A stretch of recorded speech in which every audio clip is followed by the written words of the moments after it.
Hello super learners, how are you all? I really hope कि आप सब एकदम फिट फाइन और बढ़िया हो। सेवेंथ स्टैंडर्ड से हम स्टार्ट कर रहे हैं चैप्टर नंबर 5 साइंस का। और चैप्टर का नाम है फूड सेफ्टी। इसमें बहुत सारी चीजें हम पढ़ने वाले हैं कि फूड को किस तरीके से सेफ रखा जा सकता है। अलग अलग मेथड पढ़ेंगे, साथ ही साथ हम देखेंगे कि क्वालिटेटिव और क्वांटिटेटिव फूड का वेस्टेज कैसे होता है। फूड में अडल्ट्रेशन कैसे होता है, मतलब मिलावट कैसे होता है, किस चीज में क्या मिलाया जाता है, कुछ एग्जांपल्स देखेंगे हम। पूरा वीडियो ये जो पूरा चैप्टर है वो इस एक ही वीडियो में कवर कर लेंगे, क्योंकि जो चैप्टर है जनाब वो बहुत छोटा है। मेरे प्यारे भाइयों बहनों, अगर आप इस चैनल पर नए हो तो मैं आपको बताना चाहता हूँ कि सेवन स्टैंडर्ड से मैंने ऑलरेडी 4 चैप्टर कवर कर लिया है। उसका लिंक आपको डिस्क्रिप्शन में मिल जाएगा, और अगला चैप्टर आपको कौन सा चाहिए वो कमेंट में भी आप बता सकते हो मुझे इसके बाद। और इस वीडियो को जरूर शेयर करना, ठीक है, अपने फ्रेंड्स के साथ। और उनको बताना कि चैनल पे पूरा का पूरा साइंस कवर कर लिया गया है। अगर आप चाहोगे तो मैं आपके लिए मैथ्स भी कवर करूंगा, लेकिन उसके लिए आप इन वीडियोस को शेयर करो। मैं टारगेट देता हूँ आपको इस वीडियो के ऊपर 5,000 लाइक्स का। तो अगर आपने अब तक लाइक नहीं किया तो प्लीज कर देना। और चलो अब हम लोग हमारा पढ़ाई स्टार्ट करते हैं, ठीक है। हर एक शब्द का मतलब मैं आपको बताता हूँ, अगर आप मुझसे पढ़ते हो तो आपको ये बात बहुत अच्छे से पता होगा। अब देखो, सबसे पहले इस चैप्टर का नाम है फूड सेफ्टी, मतलब कि फूड को सेफ कैसे रखा जाए। ध्यान से देखना, लेट्स रिकॉल करके दीदी कुछ बताना चाह रही, कह रही है कि याद करने की कोशिश करो। क्या कह रही है कि इस चार्ट को कंप्लीट करो। अब आपके लिए चार्ट मैंने पहले ही कंप्लीट कर दिया। ध्यान से देखो क्या है। जवार, वीट, मिलेट मतलब बाजरा, और राइस, ये फूड है, ठीक है, या फिर ये सोर्स है जहां से हमें ये चीजें मिल रही हैं प्लांट से। तो उसमें से हमें न्यूट्रिएंट्स क्या मिलता है? अगर देखो इन सारी चीजों के बारे में अगर मैं बात करूं तो इसमें बहुत सारी, देखो, माइक्रो न्यूट्रिएंट्स और मैक्रो न्यूट्रिएंट्स, ऐसे दो न्यूट्रिएंट्स होते हैं। हमने न्यूट्रिएंट्स वाले चैप्टर में पढ़ा। मैक्रो वाले वो न्यूट्रिएंट्स होते हैं, ठीक है, जो आपकी बॉडी को ज्यादा क्वांटिटी में चाहिए। अच्छा, माइक्रो वाले वो न्यूट्रिएंट्स होते हैं जो आपकी बॉडी को कम क्वांटिटी में चाहिए। अब इसके अंदर काफी सारे मैक्रो न्यूट्रिएंट्स भी होते हैं और काफी सारे माइक्रो न्यूट्रिएंट्स भी होते हैं, लेकिन फिर भी हम फोकस करेंगे कि मेजरली क्या है। तो यहाँ पे मेजरली आपको कार्बोहाइड्रेट्स, फाइबर्स और थोड़े बहुत मिनरल्स देखने को मिलता है।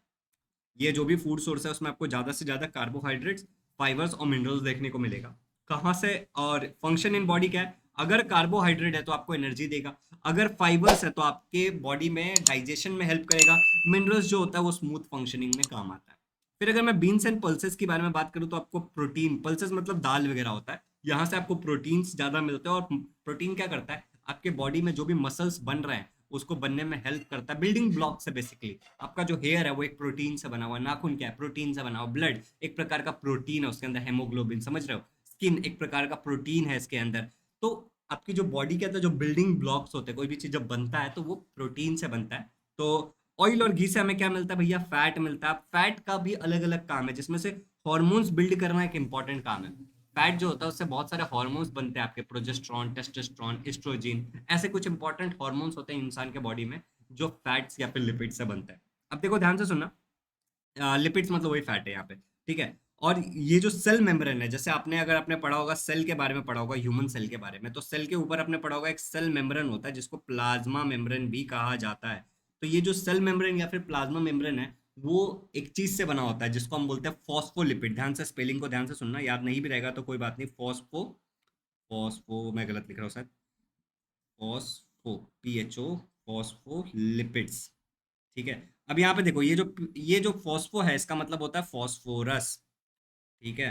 इसका मतलब होता है फॉस्फोरस, और लिपिड्स का मतलब होता है यहाँ पे फैट्स। तो बेसिकली किससे बना हुआ है? हमारा सेल मेम्ब्रेन फैट से बना होता है, तो ये भी इंपॉर्टेंट है, ठीक है। इसके अलावा जो फ्रूट्स और वेजिटेबल्स आप खाते हो वहां से आपको मिनरल्स एंड वाइटामिन मिलते हैं। क्या मिलते हैं बच्चों आपको? मिनरल्स एंड वाइटामिन, जो कि आपकी बॉडी को स्मूथ फंक्शनिंग में हेल्प करता है, आपका बॉडी स्मूथली फंक्शन कर पाएगा। तो देखो 3-4 मिनट में मैंने आपको ये पूरा चार्ट बता दिया, जो रिकॉल करने वाली बात है, मतलब आपने कभी ना कभी तो पढ़ा ही होगा। अब हम आगे की चीजें को पढ़ते हैं, ठीक है। तो आगे की चीजों में अगर आप ध्यान से देखोगे तो आपको यहाँ पे कुछ चीजों के बारे में लिखा हुआ है। ध्यान से एक एक लाइन को पढ़ते हैं। All the constituent of food, carbohydrate, fat, protein, vitamin, minerals, fibre and water are necessary for proper growth of the body. मतलब कि ये जो भी चीजों के बारे में ये बोल रहे हैं कि carbohydrate, fat, protein, vitamin, minerals, fibre, पानी, इनफैक्ट पानी भी एक प्रकार का न्यूट्रिएंट है, ठीक है। ये हमारे लिए क्या है? हमारे बॉडी के प्रॉपर ग्रोथ में बहुत ज्यादा इंपॉर्टेंस होता है। आपका बॉडी का प्रॉपर ग्रोथ तभी होगा जब आपके बॉडी के अंदर इन सारी चीजों एक बैलेंस मात्रा में प्रेजेंट होंगी, ठीक है। We get this nutrients from the food materials like etcetera, ऊपर हमने पढ़ लिया, यहाँ से हमें मिलता है। however what will happen if these food materials are infested by insects, spoiled in any way, या फिर स्पॉइल्ड इन एनी वे? इसका मतलब क्या है कि यहाँ से हमें न्यूट्रिएंट्स मिलता है। ये जो न्यूट्रिएंट्स होता है बच्चों, ये हमारे बॉडी के प्रॉपर ग्रोथ के लिए बहुत इंपॉर्टेंट है। लेकिन क्या होगा कि ये जो हमें फूड मटेरियल्स मिल रहे हैं इसको हमसे पहले इंसेक्ट्स ने मुंह लगा दिया हो और वो गंदा हो गया हो, या फिर इस कोई भी और तरीका, ठीक है, कोई भी और तरीके से अगर ये स्पॉइल हो गया हो, खराब हो गया हो, तो इसका क्या असर होगा, इन चीजों के बारे में हम चैप्टर में पढ़ते हैं। अब देखो, आपको सबसे पहले यहाँ पे पढ़ना है फूड स्पॉइलेज के बारे में। अब देखो यहाँ पे आपने देखा होगा कि जैसे देखो चूहा का फोटो दिखाया, चूहा क्या कर रहा है, फूड को स्पॉइल कर रहा है। अब ये यहाँ पे गंदे हाथ से छू रहे हैं, इसके अलावा देखो छोटे छोटे मक्खियां हैं, ठीक है, तो ये भी फूड को क्या कर रही हैं, स्पॉइल कर रही हैं। फिर देखो यहाँ पे भी मक्खियां उड़ रही हैं, तो ये फूड को स्पॉइल कर रहा है, और यहाँ पे पीछे गटर है बच्चों, ठीक है। इसके अलावा यहाँ पे आप इस फोटो में देख सकते हो कि कूड़े के आसपास कुछ खाना है जो कि वेस्ट हो रहा है, ठीक है। तो ध्यान से देखना, factor responsible for food spoilage, अगर फूड स्पॉइल हो रहा है तो उसके लिए क्या क्या फैक्टर्स रिस्पॉन्सिबल है, क्या क्या कारण हो सकता है स्पॉइल होने के पीछे का, ये हमें पढ़ना है यहाँ पे। तो ध्यान से सुनिए, समटाइम फ्रूट्स, ठीक है, अगर आप यहाँ पे देखोगे तो कुछ लिखा हुआ है, ध्यान से देखो, समटाइम फ्रूट्स और their skins turns black, some foodstuff give out a foul or bad odor, such foodstuff are not suitable to eat. Sometimes naturally available food materials are spoiled by wrong handling or as when they are overcooked or improperly stored, say in the dump places. In such cases quality of the food material deteriorates. This may also spoil during the transportation and can give you more such example of food spoilage. Can you give such more examples? क्या कहना चाह रहे हैं कि कभी कभी आपने देखा होगा कि जो फ्रूट्स होता है बच्चों, ठीक है, उस फ्रूट्स खराब हो गया या फिर उसके ऊपर जो स्किन है फ्रूट का, ठीक है, जैसे केला, तो केले के ऊपर जो छिलका है, बेसिकली स्किन से हमारा मतलब यहाँ पे छिलका, ठीक है, तो वो भी क्या हो गया, काला पड़ गया है, मतलब वो खराब हो रहा है। इसके अलावा यहाँ पे बोला है कि कभी कभी जो आप खाना देखते हो उसमें से गंदी बदबू आती है, आप सुन के देखते हो ना, नहीं नहीं खराब हो गया, तो उसके अंदर से एक फूल या फिर गंदी बदबू आ सकती है, ऑर्डर मतलब, ठीक है, खुशबू या बदबू जो भी आप बोलो, बदबू ही बोलेंगे हम इसको, ठीक है। ऐसा जो फूड स्टफ होता है वो हमारे खाने के लिए ठीक नहीं होता है। नेचुरली भी कभी कभी जो फूड होता है वो खराब हो जाता है, और कभी कभी हमारे गलत तरीके से हैंडल करना, मतलब हम क्या करते हैं, फूड को ना ज्यादा कुक कर देते हैं, उससे भी फूड खराब हो जाता है, ओवर कुक हो जाता है, या फिर हम सही से उसको स्टोर नहीं करते, कहीं भी हम स्टोर कर देंगे उससे फूड खराब हो जाता है। कभी कभी जो फूड होता है वो ट्रांसपोर्टेशन के टाइम में खराब हो जाता है, ठीक है, कि एक जगह से कहीं पे लाया जा रहा है और उस ट्रांसपोर्टेशन के जर्नी में ही फूड जो है वो स्पॉइल हो गया। इसके अलावा बच्चों आपसे पूछा गया कि क्या आप इसके अलावा कुछ और एग्जांपल्स बता सकते हो, अगर आपके पास कोई और एग्जांपल है तो आप नीचे वीडियो के कमेंट्स में जरूर डाल देना, ठीक है, आप इस वीडियो के कमेंट्स में डाल देना जो भी आपके पास एग्जांपल्स होंगे वो, ठीक है। चलिए अब हम चलते हैं हमारे नेक्स्ट टॉपिक के ऊपर। तो हमारा जो नेक्स्ट टॉपिक है बालकों, वो ध्यान से सुनना, दैट इज कि ये वाला एक बॉक्स है, इस बॉक्स को हम पढ़ते हैं, क्या लिखा है, the food stuff be consume whether of animal और प्लांट सोर्स, जो भी फूड हम कंज्यूम करते हैं, अब वो हो सकता है कि उसका सोर्स एनिमल हो, जैसे कि नॉनवेज फूड, या फिर उसका जो सोर्स है वो प्लांट हो, जो वेजिटेरियन फूड्स होता है, must be of best quality, जो भी आप खाओगे वो बेस्ट क्वालिटी का होना चाहिए, otherwise we may fall prey to ill disease और इलनेस। इसका मतलब ये है कि अगर आप ऐसा नहीं करते हो, आप सही खाना नहीं खाते हो, गंदा खाना खाते हो, तो आप बीमार हो सकते हो, या फिर आपकी तबीयत खराब हो सकती है, आप कंफर्टेबल फील नहीं करोगे, ठीक है। डिस ईज मतलब होता है कि आप एट योर ईज नहीं हो, आप कंफर्टेबल नहीं हो, ठीक है। Food is said to be spoiled if there is change in its colour, अगर फूड के कलर में बदलाव आ गया, खुशबू में बदलाव आ गया, उसके टेक्सचर में बदलाव आ गया कि वो कैसा है, या फिर उसकी क्वालिटी या फिर टेस्ट में अगर कुछ चेंजेस आ गया है, तो हम बोलेंगे कि उसका न्यूट्रिशनल जो कंटेंट था वो लॉस हो चुका है। मतलब मान लेते हैं कि हमने बोला कि अगर मैं वीट खा रहा हूँ, वीट मतलब अगर रोटी खाता हूँ, ठीक है, वीट से रोटी बनाते हैं ना वैसे, तो अगर मैं रोटी खाता हूँ तो मुझे कार्बोहाइड्रेट्स मिलता है, तो मैं कह देता हूँ कार्बोहाइड्रेट मिलता है, लेकिन मान लो कि इसकी क्वालिटी बहुत ख़राब हो चुकी है, तो शायद मुझे सही अमाउंट ऑफ कार्बोहाइड्रेट ना मिले जितना मुझे उतना अमाउंट ऑफ रोटी खा करके मिलता था, तो ये एक समस्या है। चलिए अब आगे बढ़ते हैं, ऑब्जर्व एंड डिस्कस के बारे में यहाँ पे कुछ चीज़ें लिखी हुई हैं। तो यहाँ पे कह रहा है कि ये फोटो देखो, ये एक वड़ा पाव का फोटो, और यहाँ पे आपको पानी पूरी, सेब पूरी, दही पूरी, जो भी आपको बोलना है उसका फोटो है, काफी टेस्टी होता है। Okay, on the day out with our friends or family we enjoy mouth watering dishes like pani puri, sev puri, pav bhaji, vada pav, pizza, burgers, ठीक है। But have you ever given a thought on how and where they are made, where they are displayed as served hygienically, what are the sources of water used for preparing them, discuss all these matters with your science teacher। अभी यहाँ पे ऐसा बोला जा रहा है, क्योंकि मैं आपका साइंस टीचर हूँ तो हम डिस्कस करते हैं। यहाँ पे ऐसा बोला जा रहा है कि जब आप कभी अपने फ्रेंड्स के साथ या फिर अपने फैमिली के साथ कभी आउटिंग पे जाते हो, आउटिंग इन द सेंस कि आप कहीं बाहर जाते हो, तो आप बहुत सारा ऐसा चीज देखते हो जिसको देख करके ही मुंह में पानी आ जाए, ठीक है। तो ऐसी चीजें जब हम बेसिकली खाने जाते हैं तो हमारे मन में कुछ प्रश्न आना चाहिए कि क्या यहाँ जहाँ पे हमें दिख रहा है वो हाइजीन है, वहाँ पे हाइजीन है मतलब वो साफ सुथरा जगह है। दूसरा हमारे मन में एक प्रश्न आना चाहिए कि इसको बनाने के लिए जो पानी का इस्तेमाल किया गया है क्या वो साफ पानी है और वो कहाँ से लाया गया है। तो ऐसे कुछ प्रश्न है जिसका अगर हमें जवाब मिल जाएगा तब हम बोल सकते हैं कि ये फूड खाने के लिए सेफ है, अगर नहीं तो ये फूड सेफ नहीं है। देखो मान लो कि कहीं से भी गटर वटर से पानी में से ऐसा पानी निकाल के लिया और तुम्हारे को कुछ दे दिया तो ठीक नहीं है ना। ठीक है, या फिर अगर कोई गंदा पानी का इस्तेमाल किया, पता चला उसी में हाथ धो रहे हैं। एक बार मैं पानी पूरी खाने गया था, ठीक है, अपने एक दोस्त के साथ। तो वहां पे क्या हुआ मैं आपको बताता हूँ। जो पानी पूरी वाला था वो क्या कर रहा था, नहीं मैं दही भल्ले खाने गया था, दही पपड़ी मुझे अच्छा लगता है। तो उसमें क्या होता है, दही होता है और जो अपने पानी पूरी जैसी जो होती है ना, पानी दही पूरी नहीं, ठीक है, छोटी छोटी पतली वाली जो होती है इस तरीके की, डिस्क शेप जैसी जो होती है ऐसे वाली, ठीक है। तो ऐसी वाली होती है, उसको सब फोड़ के डाल दिया जाता है, उसमें दही डाल देते हैं, थोड़ी बहुत सब्जियां डाल देते हैं, थोड़ा चटनी डाल देते हैं, अच्छा लगता है वो। तो मैंने क्या देखा, वो अंकल जो अपना हाथ ऐसे बाल्टी में धो रहे हैं। तो मैंने बोला अंकल एक बात बताओ, यही बाल्टी का जो पानी है गंदा सा उसको पानी पूरी में डाल तो नहीं देते हो? तो अंकल ने बोला नहीं नहीं ऐसा नहीं है। तो जब भी आप ऐसा कुछ करते हो तो उस चीज़ का ध्यान रखो। इसके अलावा देखो, अगर आप पानी पूरी खाना चाहते हो तो देखो कि सामने वाले ने ग्लव्स पहन रखा है कि नहीं, प्लास्टिक ग्लव्स जो आता है, नहीं तो बार बार हाथ डाल रहा है निकाल रहा है, हाथ डाल रहा है निकाल रहा है, गंदा जाता है ना उसमें, ठीक है। तो ये जरूरी है। अब देखो यहाँ पे एक सवाल पूछा जा रहा है, which fruits in the picture appear to be good to eat. अब देखो ये आम है, ये थोड़ा खराब एप्पल है, ये अच्छा एप्पल है, ये ग्रेप्स है, ये कच्चा बनाना है। तो इनमें से कौन सा आपको खाने की स्थिति में लग रहा है? तो मुझे लग रहा है ये स्थिति में, ये स्थिति में है, ये स्थिति में है, ये वाला अभी स्थिति में नहीं है और ये वाला अभी स्थिति में नहीं है खाने के। उसके साथ उसका सब्जी बना के खाया जा सकता है, ठीक है, केले की सब्जी अच्छी होती है। चलो, तो अब देखो क्या है, various kind of changes occur in the food materials, for example fruits turn black और चेंज टेस्ट।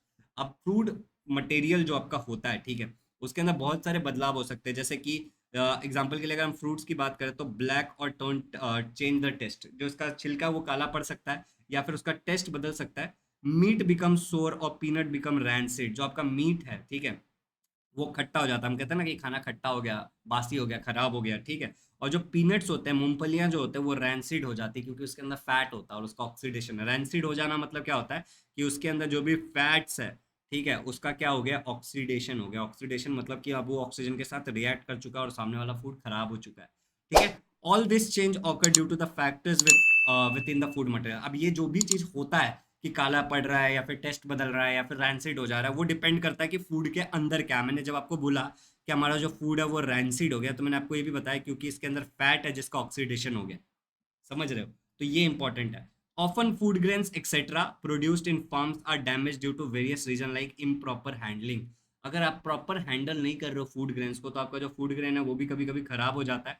सही से स्टोरेज ना करो, सही से ट्रांसपोर्ट ना करो, जो हम ऑलरेडी डिस्कस कर चुके हैं। Some food stuff like meat milk और आइदर एसिडिक और अल्कलाइन। अब देखो यहाँ पे कुछ ऐसे फूड होते हैं जैसे मीट है या फिर मिल्क है, तो या तो एसिडिक होते हैं या फिर अल्कलाइन होता है। भैया एसिडिक मतलब कि इसके अंदर एसिडिक चीज है, जैसे नींबू, नींबू के अंदर है सिट्रिक एसिड। जैसे इमली, इमली टैमरिंड, टैमरिंड के अंदर है टैट्रिक एसिड, ठीक है। दही के अंदर होता है लैक्टिक एसिड। समझ रहे हो? तो ऐसे बहुत सारी चीजें होती है जिसमें जो एसिडिक हो सकता है या फिर वो बेसिकली बेसिक हो सकता है। अल्कलाइन मतलब क्या होता है, बेस होता है, ठीक है। तो बेसिक हो सकता है। They may get spoiled due to chemical reaction on contact with the metals. अगर अब देखो क्या होता है ना कि जो आपका एसिड या फिर जो बेस होता है दोनों ही, ठीक है, वो क्या करते हैं, वो मेटल्स के साथ रिएक्ट करते हैं और वो क्या करते हैं, सॉल्ट बना लेते हैं, ठीक है, और साथ ही साथ हाइड्रोजन गैस लिबरेट करते हैं, ठीक है। एसिड या बेस क्या करता है, मेटल्स के साथ रिएक्ट करता है, सॉल्ट और हाइड्रोजन गैस देता है। तो अगर ये जो चीज है आपके फूड अगर एसिडिक है या फिर बेस है तो अगर वो मेटल्स के साथ रिएक्ट करेगा तो भी वो खराब हो जाएगा, ठीक है। Sometime foods may be spoil due to contamination of by microorganism और insects from the surrounding air water और सॉइल।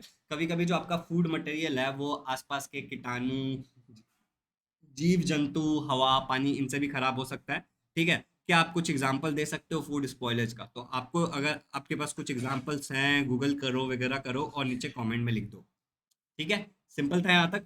अब देखो, अब अगला टॉपिक जो हमारा है वो है फूड वेस्टेज, कि फूड वेस्ट कैसे होता है, तो इसके बारे में समझते हैं थोड़ा सा।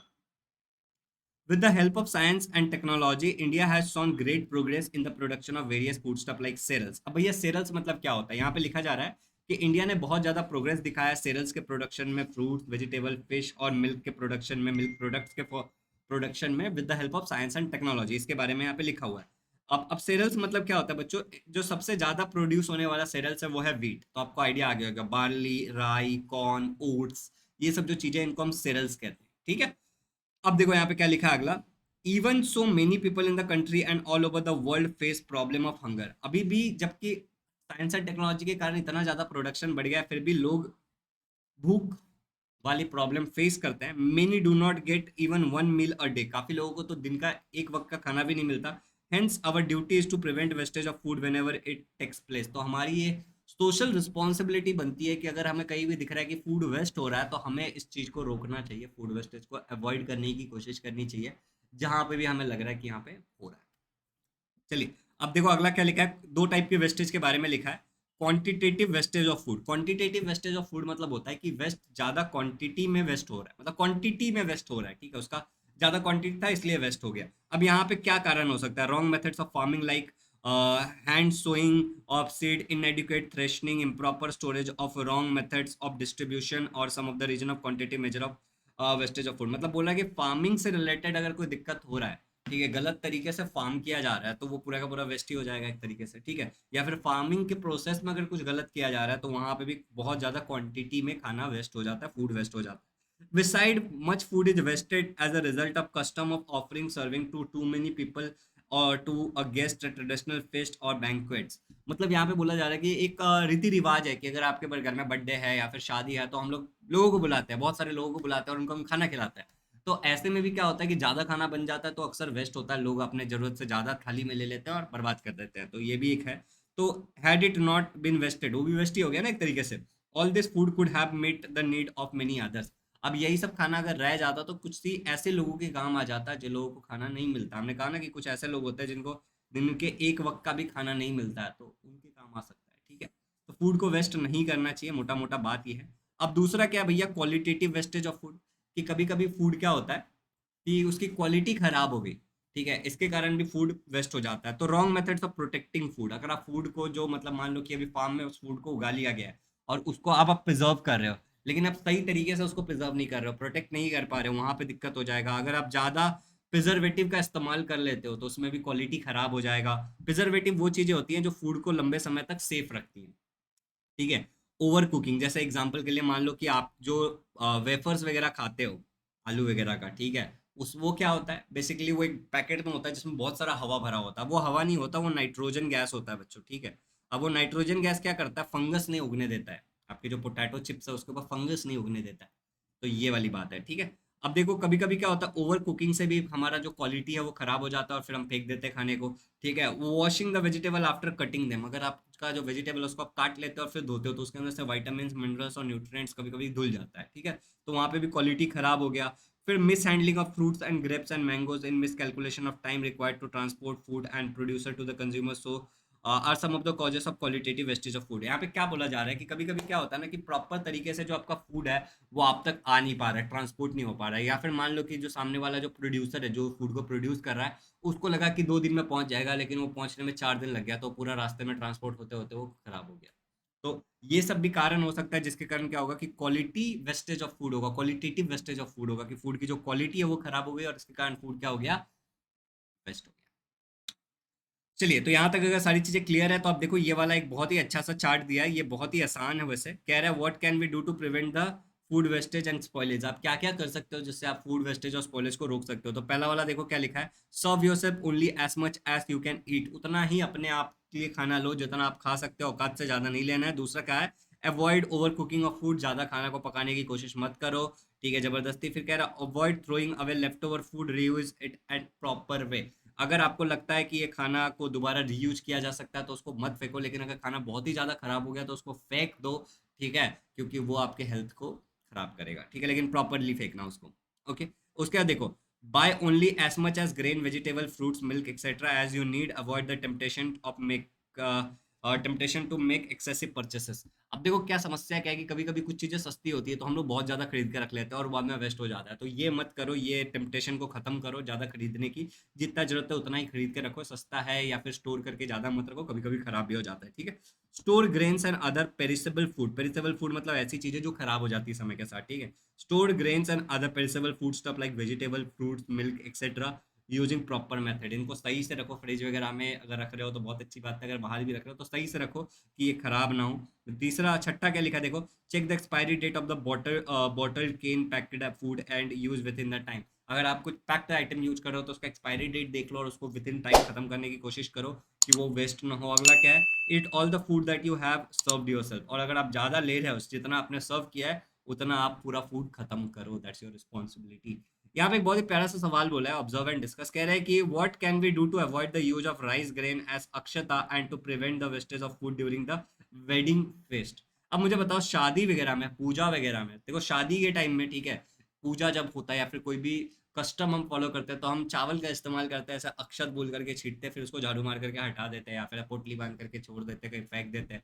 अब ऐसा जो हम करते हैं क्यों करते हैं, गलत बात है ना, ठीक है, इसमें तो फूड वेस्ट हो रहा है। अब दूसरी बात की जो अक्षत है, ये तो हमारा ट्रेडिशन है, तो अगर मैं इसको गलत बोल रहा हूँ तो कुछ लोग ऐसा भी बोल सकते हैं, ओ हमारा ट्रेडिशन है इसको गलत कैसे बोल रहे हो। तो क्या क्यों इसका कोई अल्टरनेटिव है क्या, क्या अक्षत के जगह पे हम चावल के जगह पे क्या यूज कर सकते हैं? तो इसका जवाब है बर्ड सीड का इस्तेमाल कर सकते हैं।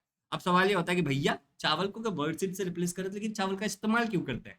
तो प्यारे बालक को, चावल का इस्तेमाल हम करते हैं as a sense of prosperity, ठीक है, बढ़ावा, अच्छी हेल्थ, फर्टिलिटी, ये सारी चीजों का सिंबल होता है जो अक्षत में जो चावल हम इस्तेमाल करते हैं। तो bird seed is also a symbol of that. और साथ ही साथ जो ये बर्ड सीड होगा उसको क्या करते हैं, बर्ड्स खा भी लेते हैं, ठीक है। It's akshata is a sign of fertility, prosperity, ठीक है, गुड हेल्थ, इसीलिए हम इस्तेमाल करते हैं इसको, ठीक है। चलिए, अब देखो एक यहाँ पे एक चीज और लिखा है कि 16 अक्टूबर जो होता है उसको वर्ल्ड फूड डे करके बोला जाता है, तो इसके बारे में आप थोड़ा सा पढ़ लेना, बहुत सिंपल है।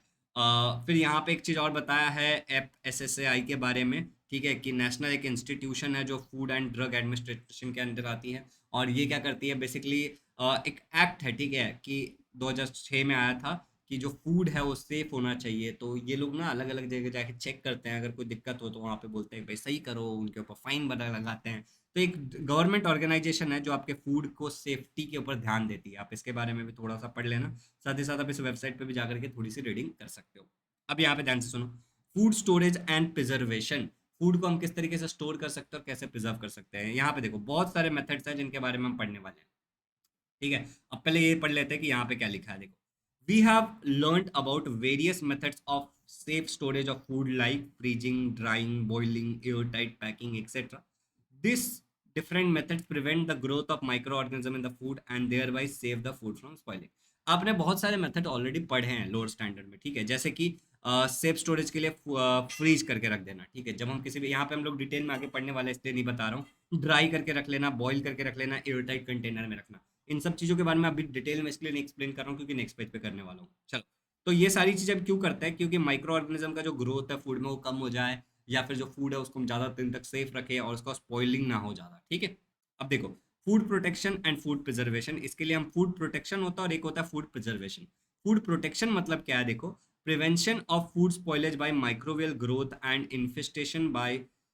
Infestation by pest is called as food protection. मतलब जो आपका खाना है उसको आप प्रोटेक्ट कर रहे हो कि उस पर मक्खी वक्की ना आए, ठीक है, इसके अलावा उस पर माइक्रोबियल ग्रोथ ना हो, माइक्रो ऑर्गेनिज्म या फिर फंगस का ग्रोथ ना हो, तो आप यहाँ पे प्रोटेक्ट कर रहे हो। अब दूसरा है कि प्रिजर्व करके रखना, मतलब कि लंबे समय तक आप संभाल के रख रहे हो, वहाँ पे प्रोटेक्शन कर रहे हो लेकिन एक लंबे समय तक कर रहे हो, तो वो क्या है, use of various preservative to prevent for a long period of time food spoilage due to internal factor is called as food preservation. अब यहाँ पे आप बाहर वाली चीज़ों से प्रोटेक्ट कर रहे हो, लेकिन यहाँ पे आप फूड की भी एक क्वालिटी है ना कि ज़्यादा दिन तक अगर रखोगे तो वो खराब हो जाएगा।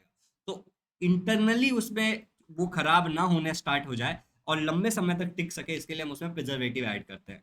तो फूड प्रिजर्वेशन मतलब क्या है कि इंटरनल फैक्टर्स के कारण जो फूड खराब हो सकता है उसके लिए हम प्रिजर्वेटिव ऐड करके उसको सही करते हैं, लंबे समय तक उस फूड की जो क्या बोलते हैं, जो लाइफ है, सेल्फ लाइफ है उस फूड की, उसको बढ़ा देते हैं, तो उसको फूड प्रिजर्वेशन कहते हैं। मेथड्स ऑफ प्रोटेक्शन और प्रिजर्वेशन के बारे में यहाँ पे कुछ चीजें लिखी हुई हैं जिसको हम बहुत ध्यान से पढ़ेंगे। सबसे पहले बोला है कि फ्रीज करना। अब देखो, जब भी हम किसी भी चीज को फ्रीज करते हैं तो उसके अंदर जो बायोलॉजिकल और केमिकल रिएक्शन है वो बहुत ज्यादा स्लो हो जाता है। जब कहीं पे ठंडा होता है तो रिएक्शन स्लो होता है, गर्मी होता है तो रिएक्शन फास्ट होता है, ठीक है। ठंड अगर सब ठीक है, माहौल एसी वेसी चालू है तो आपको जल्दी गुस्सा नहीं आएगा। ऑलरेडी माहौल गर्म है, बहुत गर्मी लग रही है, आपको किसी ने उंगली कर दी, धोखा धोखा फोड़ी इंतजार ठीक है, फट से गुस्सा आ जाता है, राइट। तो जब हम ठंडा कर देते हैं कहीं पे भी तो क्या होता है कि रिएक्शन स्लो डाउन हो जाता है, जिसके कारण क्या होता है कि जो हमारा फूड है वो गुड कंडीशन में लंबे समय तक रह सकता है। इसीलिए हम फूड को रेफ्रिजरेटर्स में रखते हैं, किचन वगैरह में। चलो, अब दूसरा क्या है, स्मोकिंग करके लिखा हुआ है यहाँ पे, देखो स्मोकिंग मतलब स्मोक लगाना, ठीक है। Food is preserve with the help of smoke, आप धुएं की मदद से फूड को साफ रखते हो, सही रखते हो। यहाँ पे एल्यूमिनियम फॉस्फाइड का इस्तेमाल किया जाता है इस मेथड में, मतलब धुआं करने के लिए, और उस धुआं से क्या होता है, बाकी चीजें दूर रहती है, फूड इंटरनली भी प्रोटेक्टेड रहता है। फिर देखो क्या है, यूज ऑफ इंसेक्टिसाइड। अब देखो यहाँ पे जो ये मेलाथोनिन है, ठीक है, मेलाथोन, ये क्या है, मेलाथियोन, मेलाथियोन, ठीक है। तो ये जो मेलाथियोन है वो भी एक प्रकार का इंसेक्टिसाइड है, जिसका फॉर्मूला है बच्चों C10H19O6PS2, ये इसका फॉर्मूला है, ठीक है। आपको इसमें ज्यादा इंटरेस्ट नहीं लेना है। ये क्या किया जाता है, इसको स्प्रे किया जाता है गनी बैग्स पे, जो फूड गनी बैग्स मतलब जो बोरे होते हैं ना, गोनी, उसके ऊपर स्प्रे किया जाता है कि उसके ऊपर इंसेक्ट्स का अटैक ना हो, माइक्रो ऑर्गेनिजम्स का अटैक, ग्रोथ ना हो। तो बेसिकली प्रोटेक्ट करने के लिए इंसेक्ट से, टाइप ऑफ इंसेक्टिसाइड, इंसेक्ट से प्रोटेक्ट करने वाली चीज है, इसको स्प्रे किया जाता है, फॉर्मूला ये रहा। चलो, अब है इरेडिएशन। इरेडिएशन में एक वर्ड आ रहा है रेडिएशन, तो आपको समझ में आ जाना चाहिए कि इसमें रेडिएशन का इस्तेमाल किया जाएगा। रेडिएशन के लिए हम नाम पे हम पढ़ लेते हैं, यहाँ पे क्या लिखा है, in this method food is expose to ionizing radiation such as high energy electrons emitted by accelerators, x rays, gamma rays emitted by radioactive isotopes. तो ऐसे कुछ रेडिएशन वाली चीजें हैं जिसके सामने फूड को क्या किया जाता है, एक्सपोज किया जाता है। This process destroy the microbes, ये प्रोसेस क्या करता है, जो उसके अंदर माइक्रोब्स है उसको डिस्ट्रॉय कर देता है, ठीक है। और जिससे जो जो भी चीज है उसकी सेल्फ लाइफ बढ़ जाती है फ्रूट्स की, due to the increase in ripening period. अब क्योंकि वहां पे माइक्रो ऑर्गेनिज्म वगैरह को हमने डिस्ट्रॉय कर दिया है, ठीक है, तो इसकी जो सेल्फ लाइफ है वो बढ़ जाएगी। और सेल्फ लाइफ बढ़ने के पीछे का एक और कारण है कि ये जो, जैसे आप देखो, मान लो एक केला आपके पास, अगर वो केला एक दिन में एकदम पक जाता है, गल जाता है, तो खराब हो गया, आप नहीं खा पाओगे उसको, ठीक है। लेकिन वही केला अगर 4 दिन में धीरे धीरे धीरे धीरे पकता है, तो आप अगर अगर एक दर्जन भी लेके आते हो, आप डेली 2-3 भी खाते हो, तो भी आप उसको लंबे समय तक खा पाओगे, क्योंकि वो एकदम से खराब नहीं होगा, एकदम से नहीं पक जाएगा, ठीक है। तो सेल्फ लाइफ, राइपनिंग पीरियड अगर बढ़ जाएगा तो भी सेल्फ लाइफ बढ़ जाता है, ये बताया यहाँ पे, ठीक है। चलो, बाकी वही लिखा हुआ है और कुछ नहीं लिखा है यहाँ पे। अब देखो अगला क्या लिखा है यहाँ पे, यूज ऑफ इनर्ट गैसेस। तो इनर्ट गैसेस कौन से गैस होते हैं, जैसे कि मैं आपको बता देता हूँ,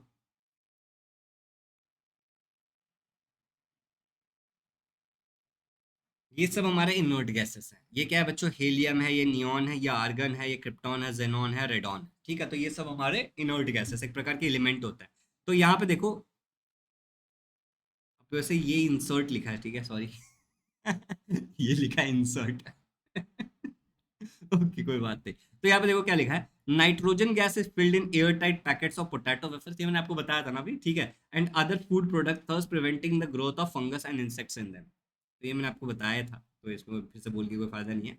अब देखो यूज ऑफ प्रिजर्वेटिव्स के बारे में बात की, तो कुछ नेचुरल प्रिजर्वेटिव होते हैं, जैसे कि सॉल्ट, शुगर, ऑयल, इसका इस्तेमाल किया जाता है मुरब्बा, जैम, पेठा, अचार वगैरह में।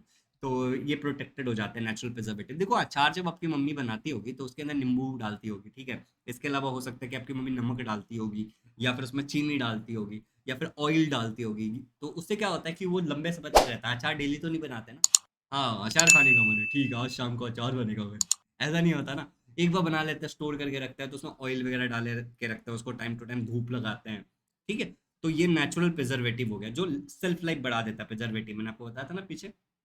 चलो, केमिकल प्रिजर्वेटिव जैसे कि आपके पास एसिटिक एसिड है, विनेगर जिसको आप बोलते हो, सिट्रिक एसिड जो कि नींबू के अंदर पाया जाता है, सोडियम बेंजोएट है, और कुछ और नाइट्रेट या फिर नाइट्राइट सॉल्ट्स होते हैं जिसका हम इस्तेमाल कर सकते हैं केमिकल प्रिजर्वेटिव बोल करके। ये भी क्या करता है, सेल्फ लाइफ बढ़ा देता है, ठीक है। They are used in sauce, के सॉस में इस्तेमाल किया जाता है, जेली, ठीक है, जैम, या फिर जो पैकेट फूड होता है रेडी टू कुक, मतलब डालो, गर्म करो और खाओ, उसके अंदर इस्तेमाल किया जाता है इन चीजों का, ठीक है। तो ये लॉन्ग, इस जो सेल्फ लाइफ को बढ़ा देता है, तो खाना जो शायद 2 दिन में खराब हो जाने वाला था, अब वो शायद 2 महीने रहेगा, ठीक है। तो ये वाली चीज होती है, केमिकल प्रिजर्वेटिव में इन सारी चीजों का इस्तेमाल किया जाता है, सिंपल है।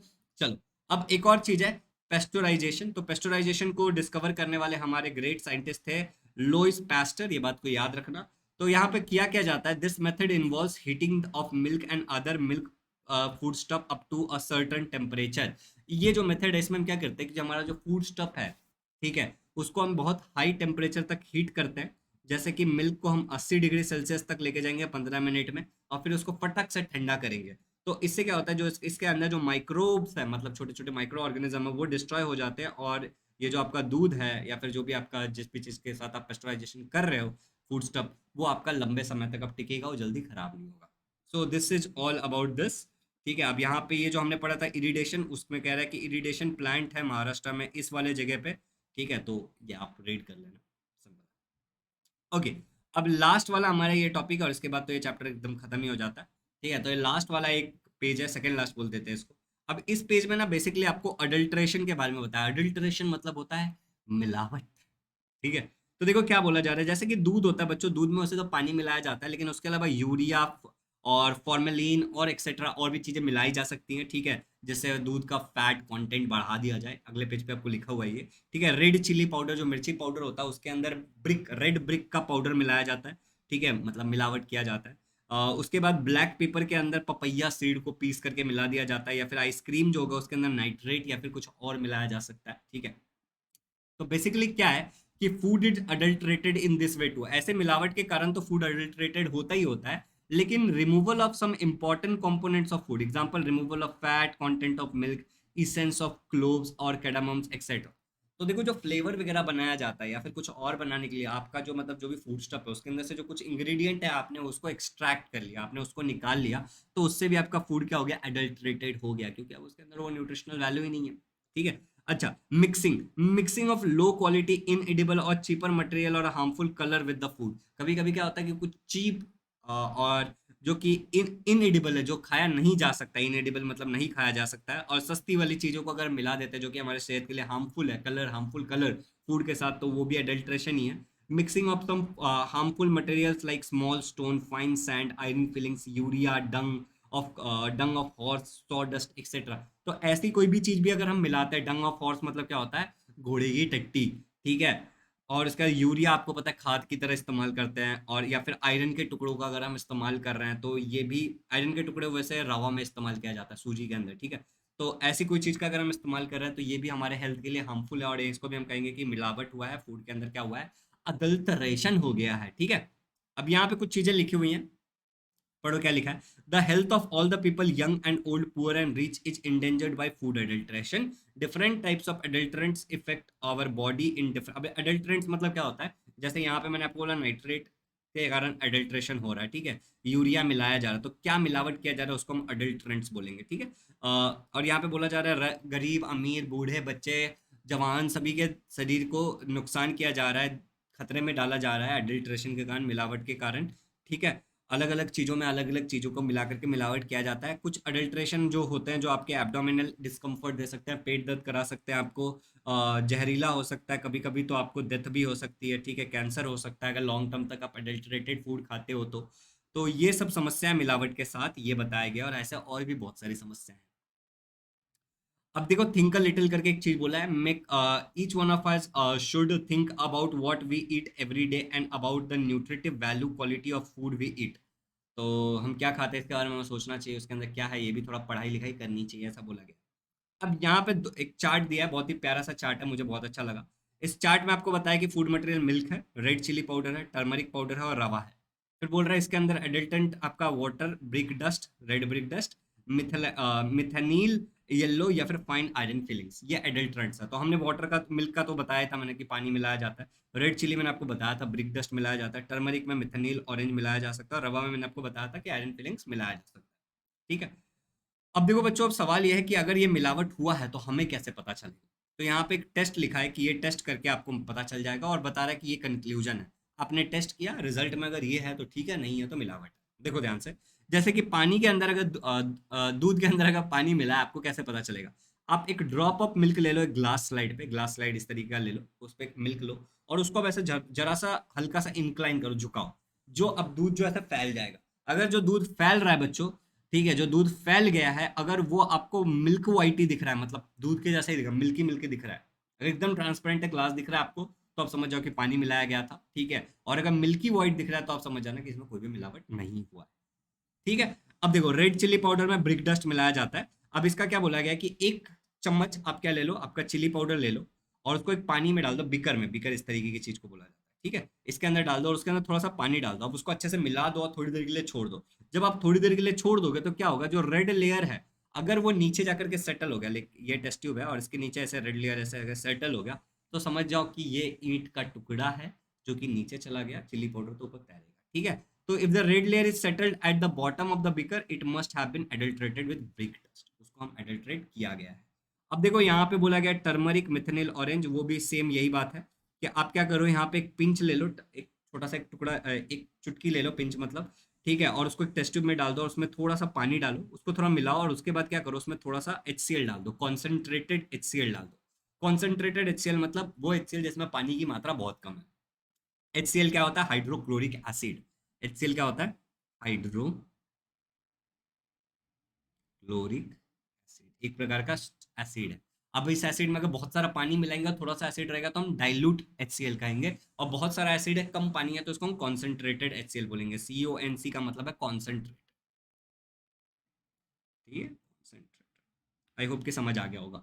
चलो, तो ऐसा करने के बाद the mixture becomes red on addition of concentrated HCl। जैसे आप इसमें HCl डालोगे तो वो लाल हो जाएगा, and the red colour does not disappear, और ये लाल कलर डिसअपियर नहीं होगा, मतलब थोड़ी देर में गायब नहीं होगा। If methylene yellow is present, अगर इसमें ये वाली चीज मिलाई गई है तो ये डिसअपियर नहीं होगा, और अगर नहीं मिलाई गई है तो, अगर होता भी है तो धीरे धीरे डिसअपियर होगा। Got it? चलो, रवा के अंदर आयरन फिलिंग मिलाया जाता है, बहुत सिंपल है। रवा के ऊपर मैग्नेट घुमाओ थोड़ा सा, अगर मैग्नेट घुमाओगे तो अगर आयरन होगा तो उसके ऊपर चिपक जाएगा, और इससे आपको पता चल जाएगा कि इसके अंदर भैया मिलावट हुई है भैया। ठीक है, चलो, अब बुक माई फ्रेंड करके कुछ लिखा है, आप पढ़ लेना खुद से ये। और ये do you know about this, ये भी आपको खुद ही पढ़ना है, बहुत सिंपल लिखा, और यहाँ पे भी वही चीज लिखा है जो मैंने आपको बता दिया है। तो देखो यहाँ पे क्या लिखा है कि पार्लियामेंट ने कुछ एक्ट पास किया था, ठीक है, और उस एक्ट के रिगार्डिंग काफी सारे अमेंडमेंट, मतलब उसमें थोड़े थोड़े चेंजेस, कुछ नई चीजें ऐड होती रहती हैं जो कि फूड सेफ्टी से रिलेटेड है। तो आप एक बार रीड करोगे आपको समझ आ जाएगा। फिर यहाँ पे ऑलवेज रिमेंबर करके बोला है कि some chemicals are injected into fruits to make them more attractive and tasty. कुछ कुछ फ्रूट्स के अंदर इन केमिकल इंजेक्ट किया जाता है कि वो और ज्यादा बेहतर दिखे और टेस्टी लगे। मिल्क वेंडर्स क्या करते हैं? यूरिया मिलाते हैं, मैंने आपको थोड़ी देर पहले बताया था, पानी मिलाते हैं कि आपका जो दूध का क्वांटिटी बढ़ जाए, यूरिया मिलाते हैं कि उसमें फैट कंटेंट ज़्यादा दिखे, ठीक है, तो ये भी एक एडल्ट्रेशन है। शॉपकीपर कभी कभी क्या करता है कि कोई चीज़ है जो उसका ऑलरेडी एक्सपायर हो गया, उसके ऊपर डेट बदल देते हैं और वो आपको दे देते हैं कि उनका लॉस ना हो, अपने फाइनेंशियल लॉसेस से बचने के लिए ऐसा वो करते हैं, तो ये भी वैसे गलत है। ठीक है, इसके बाद देखो चौथा क्या लिखा है कि कैल्शियम कार्बाइड और सम अदर केमिकल्स का इस्तेमाल किया जाता है फ्रूट्स को अट्रैक्टिव दिखाने के लिए, जैसे कि बनाना को ब्राइट येलो कलर दिखाने के लिए इस चीज़ का इस्तेमाल किया जाता है। ये भी एडल्ट्रेशन है, इस गड़बड़ है, गलत है, नेचुरल नहीं रह गया वो। ठीक है, और frequently chemicals like carbonated soda, phosphoric etcetera इसका इस्तेमाल किया जाता है कोल्ड ड्रिंक्स में। ठीक है, तो ये भी एक प्रकार से दिक्कत ही देता है आपके शरीर में लॉन्ग टर्म में। ठीक है, तो ये हो गया आपका फिफ्थ चैप्टर के बारे में। एक सेकेंड रुक जाओ। ठीक है, ये आपका कुल मिला के हो गया आपके फिफ्थ चैप्टर के बारे में। आप देखो ये एक्सरसाइज को आपको सॉल्व करना, आपको प्रैक्टिस करना। अगर किसी भी क्वेश्चन में आपको कोई क्वेश्चन होता है तो आप मुझे नीचे कमेंट में डाल देना, मैं कोशिश करूंगा कि मैं उसका रिप्लाई दे सकूं। आज चलो, आज इसको थोड़ा सा स्कैन करके देखते हैं कि इसमें होता क्या है।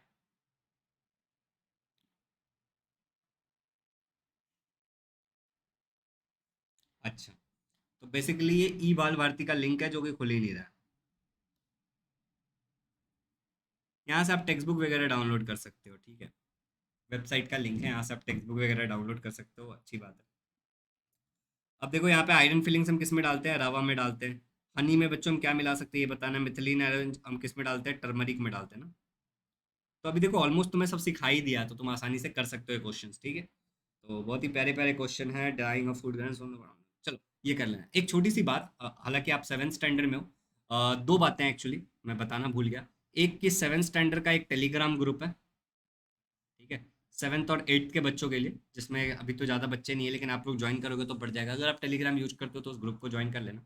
दूसरी बात, तुम्हारे भाई ने एक छोटा सा खुद का कोर्स लॉन्च किया है, खुशी की बात है, ठीक है। तो एक टाइम मैनेजमेंट का कोर्स मैंने लॉन्च किया, ठीक है, जिसका प्राइस जो है वो है 365 rupees for a limited 100 students. ठीक है, फर्स्ट 100 स्टूडेंट के लिए 365 रुपीज़ है, जिसमें मैं आपको टाइम मैनेजमेंट के बारे में सिखाऊंगा। बच्चों, अभी आप सेवन्थ में हो तो आपको दुनियादारी से लेना देना नहीं है, लेकिन जैसे जैसे आप आगे चलते जाओगे आपका काम बढ़ता जाएगा और समय 24 ही घंटा होगा, ठीक है, जैसे जैसे आप आगे बढ़ोगे।